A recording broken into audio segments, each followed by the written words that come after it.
करण्यात आल्या. Intelligence failure वाटतंय तुम्हाला, कारण पोलीस तिथं दिसले नाहीत? नाही, आम्ही ज्यांनी निषेध करण्यासाठी तयारी केलेली होती त्यांना आम्ही ताब्यात देखील घेतलेलं होतं. सकाळपासून आमच्या ताब्यामध्ये लोक आहेत ज्यांनी आंदोलन डिक्लेअर केलं होतं. त्याशिवाय काय जे इंटेलिजन्स होतं त्या पद्धतीने आपण लोकांना ताब्यात घेतलेलं होतं आणि जो बंदोबस्त लावलेला होता. आणि त्याच्यामध्ये फक्त निदर्शनं करण्यात आलेली आहे, काही मोठं घटना घडलेली नाही. राज ठाकरे यांची भेट घेतली तुम्ही?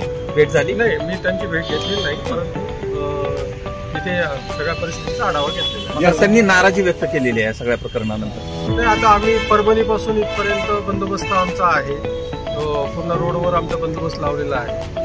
त्या पद्धतीने आमचं सगळ्या ठिकाणी पॉईंट लावलेलं आहे. आता किती जणांना ताब्यात तुम्ही घेतलाय, किती लोकांना आपण आपण 8 लोकांना आम्ही ताब्यात घेतलो. त्यांच्यावर गुन्हा दाखल करण्याची प्रक्रिया सुरू आहे. राज ठाकरे आज थांबणार आहेत काय कारवाई आवश्यक ते कलमाप्रमाणे गुन्हा दाखल करू. आता परिस्थिती कशी आहे?